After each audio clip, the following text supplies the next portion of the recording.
자, 그러면 준비한 말씀을 드리도록 하겠습니다.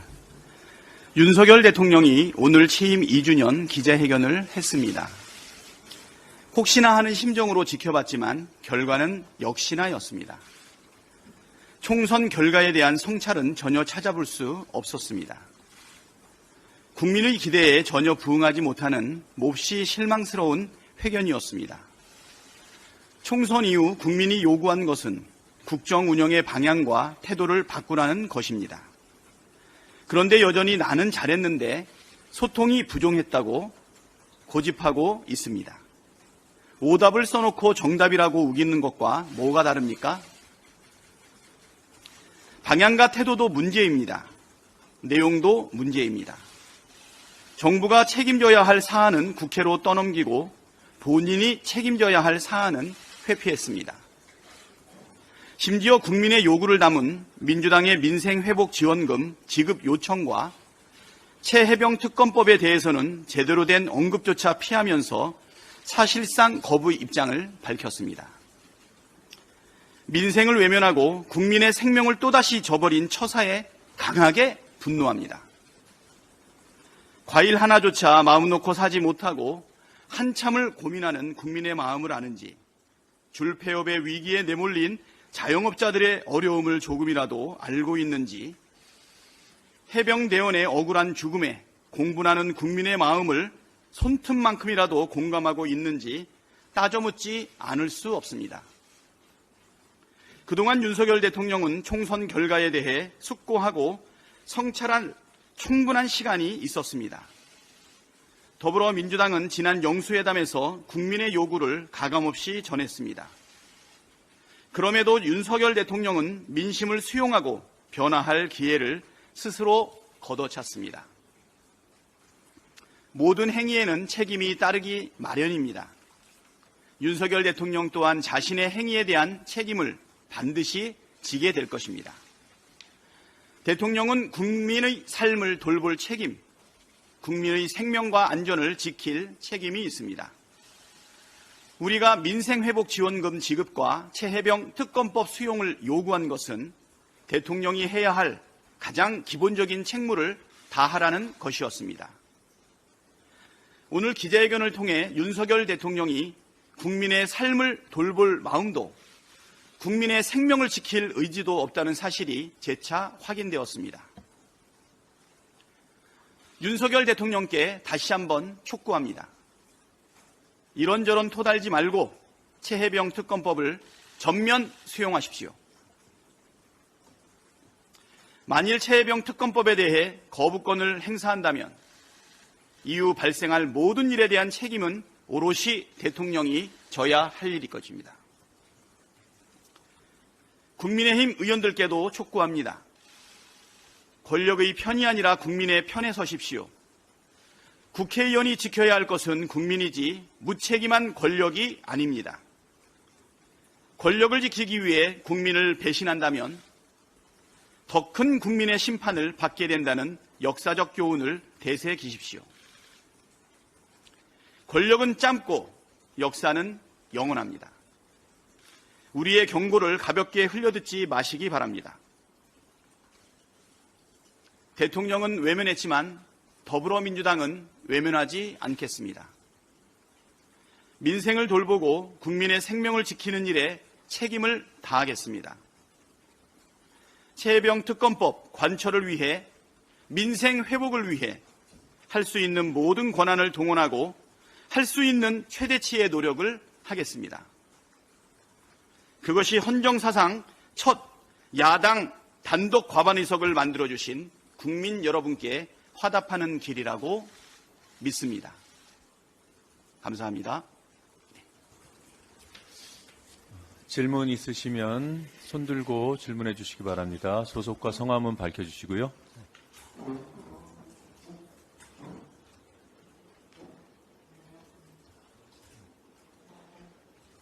질문 없으신가요?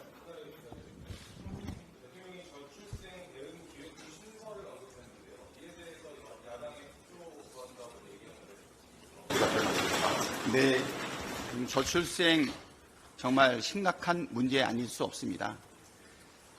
70년 동안 산업화와 민주화를 이루면서 세계가 놀랄 만한 성장의 성장을 거듭했고 부강한 나라, 선진국 문턱까지 왔지만 하지만 대한민국의 성장 일변도의 이 모습 속에서 사실 많은 그늘이 생겼습니다.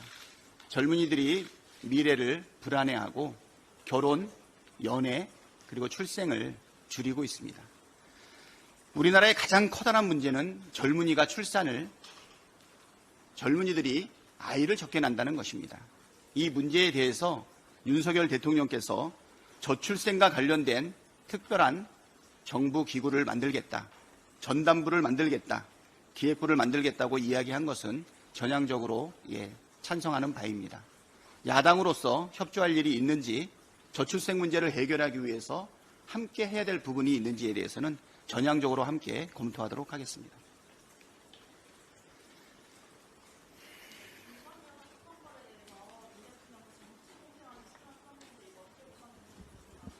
네, 조금만 크게. 네, 마이크를 써주시죠. 네. 김건희 여사 특검법에 대해서 윤 대통령이 정치 공세라는 표현 썼는데 어떻게 보셨는지 궁금하고, 그리고 최혜병 특검법 관철 위해서 구체적으로 어떤 방안을 좀 검토 중이신지 궁금합니다. 네. 그 김건희 특검법 정치 공세라고 했는데 사실 국민들의 시각으로 어떨까요? 지금 정치는 정치인들이 하는 것이 아니고 국민들이 한다 이런 말이 있지 않습니까? 나라의 주인인 국민이 사실 정치의 주체입니다. 정치의 주체인 우리 국민들이 김건희 여사와 관련된 각종 의혹에 대해서 사실 진상을 알고 싶어 합니다. 이번 총선 우리 야당의 큰 승리를 이끌어 주셨는데요. 이채 양명주라는 거 많이 들어보셨죠? 이태원 참사와 관련된, 그리고 최상병 죽음에 대한 진상을 알고 싶다는 거, 양평고속도로 의혹, 그 다음에 명품백, 그리고 도이치모터스 주가 조작과 관련된 부분인데요. 지금 이태원 참사와 관련된 부분에 대해서는 지금 여야 간에 합의가 이루어졌고요. 그래서 의결되지 않았습니까? 이 부분에 대한 진상조사가 진행되는 부분에 대해서 국민들이 살펴볼 것이라고 생각됩니다. 그리고 최상병과 관련된 부분은 5월 2일 날 의결되었는데요. 대통령실에서 지금 사실상 거부를 시사하고 있습니다. 국민적 의혹이 담겨 있는 부분, 이 부분에서 하실 거 우리가 잘 살필 것이고요. 양명주, 양평고속도로, 명품백, 그리고 주가 조작과 관련된 부분에 있어서 국민들이 그 진상이 무엇인지 알고 싶어 합니다. 이것을 정치 공세로 몰아붙이는 것은 부적절하다고 생각이 되고요. 우리 국민들도 양명주와 관련된 것이 전부 김건희 여사와 관련된 것을 알고 있습니다. 주가 조작과 관련된 김건희 특검법을 거부권을 행사를 했는데요. 우리 민주당은 22대 국회가 시작이 되면 도이치모터스 주가 조작과 관련되어 있는 김건희 여사의 각종 의혹에 대해서 특검법을 재발의할 계획은 가지고 있습니다. 여기에 양평고속도로와 명품백과 관련된 부분도 같이 포함시킬지 여부를 신중하게 검토하고 있는 상황입니다. 이 부분은 단순한 정치 공세가 아닙니다. 이번 총선에 반영되어 있는 민심, 윤석열 정권의 심판이 담겨져 있다 하는 부분을 분명하게 대통령께서는 알아주셨으면 좋겠습니다.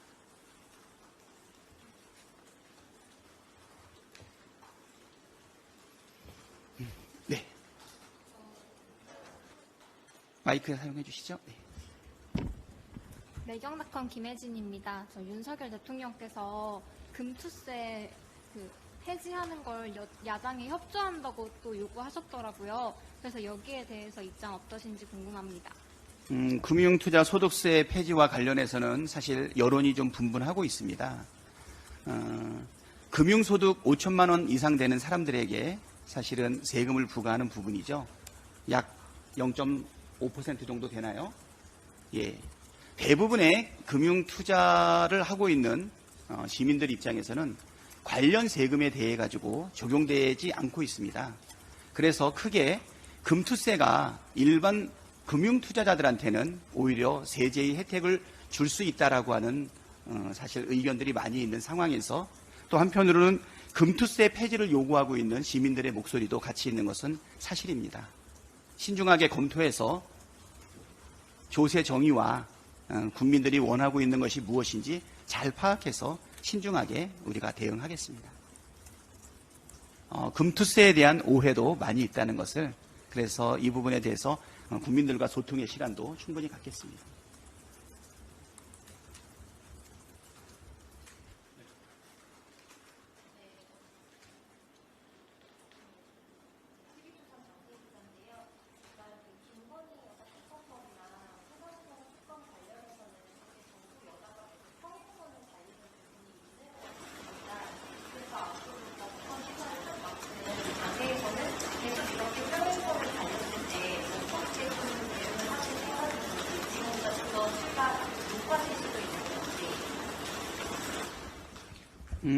그렇게 되겠죠.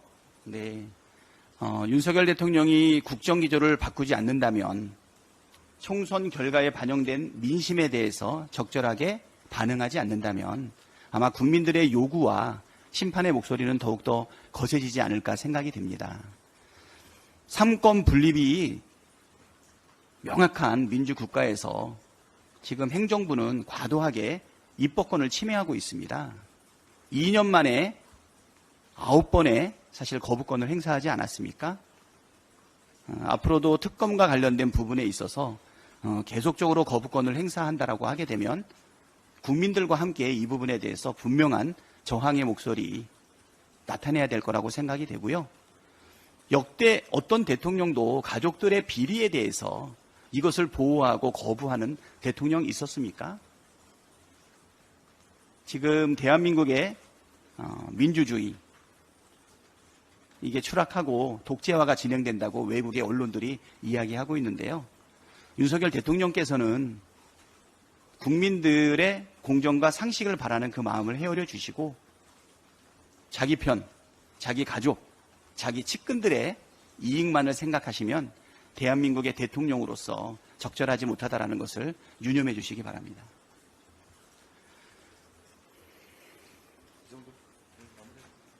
자, 김건희 특검법과 관련해서 우리 김용민 정책수석께서 또 간단하게 말씀을 하신다고 합니다. 네, 오늘 대통령께서는 기자회견에서 김건희 특검법이 정치 공세다라고 얘기하면서 그 이유가 이미 문재인 정부 때 충분히 수사했는데 아무것도 드러나지 않았는데 왜 다시 특검을 하느냐, 그러니까 정치 공세다, 이런 논리셨습니다. 그렇지만 여러분들 잘 아시는 것처럼 문재인 정부 때 고발 사주 사건이 있었고 고발 사주 사건으로 지금 손준성 검사는 유죄 판결을 받았지 않습니까? 그 고발 사주의 고발장에 뭐라고 써 있냐면 김건희 윤석열 검찰총장 배우자 김건희는 주가 조작을 하지 않았다라고 기재가 되어 있습니다. 다시 말해서 윤석열 검찰총장 시절에 대검에서 만들어진 그런 문건에 고발장에 주가 조작이 없었다라는 말을 써 넣었던 것으로 봐서는 그 당시 문재인 정부 때 수사가 제대로 이루어졌겠느냐, 전혀 그렇지 않았다라는 것을 오히려 반증해주는 결정적인 증거가 고발사주 고발장입니다. 그래서 이 부분이 정치 공세가 아니라 여전히 진실 규명이 필요하다라는 것을 저희는 다시 한번 강조드릴 수밖에 없다라고 말씀드립니다. 네, 이상입니다. 자, 예. 마무리할까요? 네.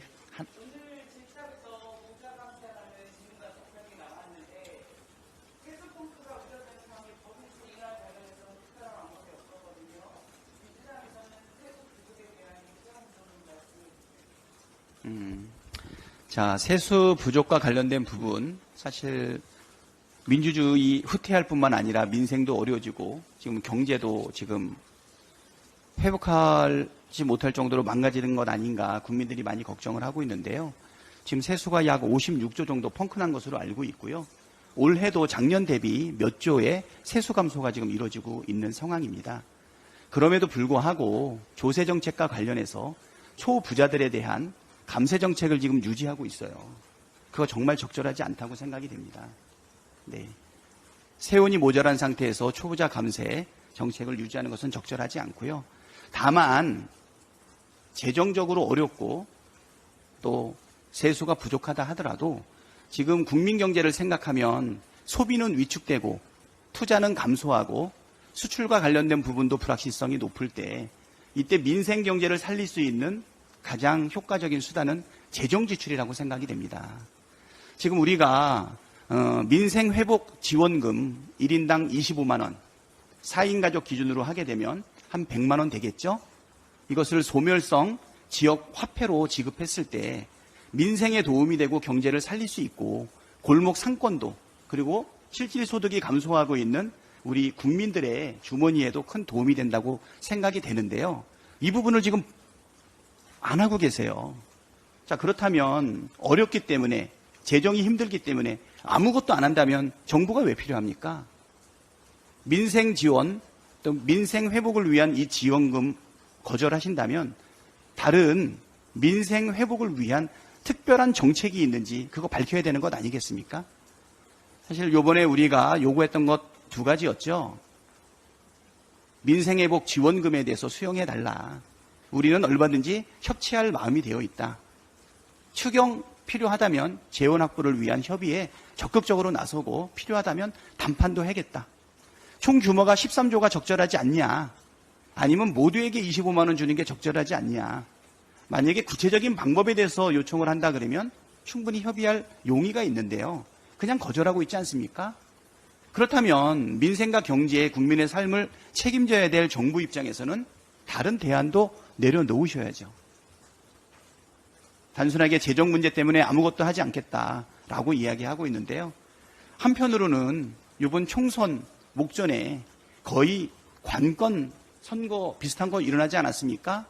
민생 간담회, 정책 간담회를 열었는데요. 정말 꼼꼼하게 부적절한 예산 집행들이 수의계약으로 많이 이루어지는 것을 보게 되면은요. 도대체 용산 대통령실의 관심은 국민의 삶과 민생에 어떤 관심을 가지고 있는지, 자기 주변에 있는 분들의 수의계획을 꼼꼼하게 챙겨주는 그 대통령실의 관심이 정말 대파 한단 875원 합리적이라고 국민들의 마음을 녹아내리게 만드는 그런 발언을 하기 전에 국민들의 민생을 제대로 살펴봤으면 좋겠습니다. 우리 민주당은 협치할 자세가 되어 있고요. 얼마든지 민생을 살리기 위해서 논의할 자세가 되어 있습니다. 만약에 행정부가 아무것도 안 한다면 입법부로서 할 수 있는 일을 최선을 다하려고 합니다. 특별법을 만들어서라도 민생 회복을 위한 법을 만들어서라도 예산을 끌어내고 싶은 것이 입법부, 민생을 생각하고 있는 우리 민주당의 각오다. 이렇게 말씀드리고 싶습니다.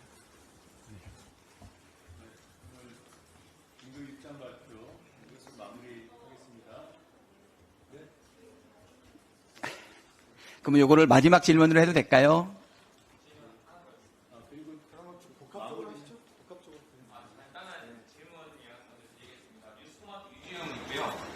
아까 발언하실 때 거부권 행사하면 이후 발생하는 모든 책임을 대통령이 져야 한다고 말씀하셨는데 이후 발생하는 일이 구체적으로 어떤 게 있을지 궁금합니다.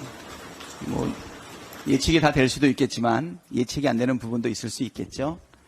2년 동안 거부권 9번 했고요. 만약에 이번에 최해병과 관련된 부분에 대해서 또 거부한다면 10번째 거부권이 이루어지지 않겠습니까? 행정부는 입법부의 입법 권한에 대해서 정면으로 부인하고 있습니다. 거부권은 헌법의 가치를 지키는 범위 안에서 대통령에게 부여져 있는 헌법적 가치죠. 삼권 분립을 무시할 정도로 입법부의 모든 권한을 무시할 정도로 마구 쓸 수는 없다고 생각이 됩니다. 이런 뉴스 한번 기대해 봅니다. 민생 입법, 개혁 입법, 특검법 계속적으로 우리가 발의할 텐데요. 몇 번이나 거부하는지 한번 지켜보고 싶습니다. 오늘 윤석열 대통령께서 100번째 거부권을 행사했습니다. 오늘 윤석열 대통령께서 200번째 거부권을 행사하셨습니다. 가능할까요? 이 나라의 주권은 국민에게 있고요. 그 국민들의 마음을 대변하고 있는 국회에서 계속적인 민생 입법, 개혁 입법, 필요하다면 특검법을 발의할 텐데요. 나라의 주인은 대통령실에 있지 않고 국민에게 있다는 것을 분명하게 말씀드리고요. 이후에 벌어질 일은 아마 여러분들도 예측하고 있지 않을까 생각합니다. 네, 그렇게 하겠습니다. 예.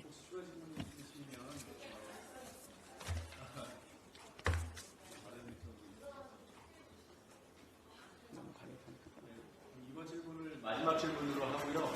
부족한 부분은 제가 남아서 질문을 받겠습니다.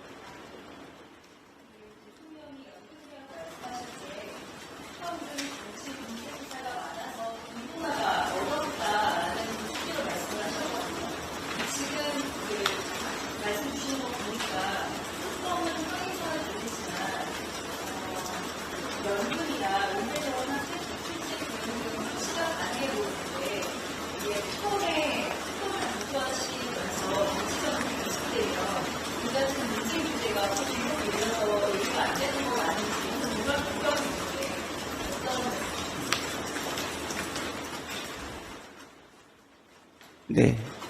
민생 결코 포기할 수 없죠. 네. 우리 민주당 국회 제1당으로서 국민의 민생과 관련된 모든 협의에 대해서 적극적으로 민생에 도움이 되고 있는 협의, 그다음에 입법 과정은 충분하게 진행을 할 거고요. 연금과 관련해 가지고서 사실 이거 공약으로 내신 거 윤석열 대통령과 정부 여당 아닙니까? 우리 민주당 연금 개혁 법안 관철시키기 위해서 얼마나 노력하고 있는지 여러분 잘 모르실 거예요. 우리 김성주 의원님 이 연금 개혁과 관련된 정말 헌신적으로 지금 일하고 계십니다.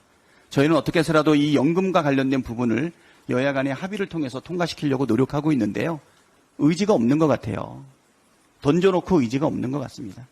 총선 전에 민생 관련 간담회를 통해서 1,000조가 넘는 예산을 쏟아붓겠다고 말한 윤석열 대통령께서 지금 민생 회복 지원금 우리가 추산한 금액 13조 이게 벌벌 떨고 계시지 않습니까? 제가 아까 모두반에서도 말씀드렸지만 민생을 책임지고 이것을 이행할 책임은 행정부와 대통령실의 일차적인 책임이 있다는 걸 분명하게 말씀을 드리고요. 저희는 일하면서 싸우면서 일합니다. 민생과 개혁, 그다음에 공정 이거 절대 포기할 수 없는 균형을 잡아야 되는 조화를 잡아야 되는 목표라는 것 분명하게 말씀드리겠습니다.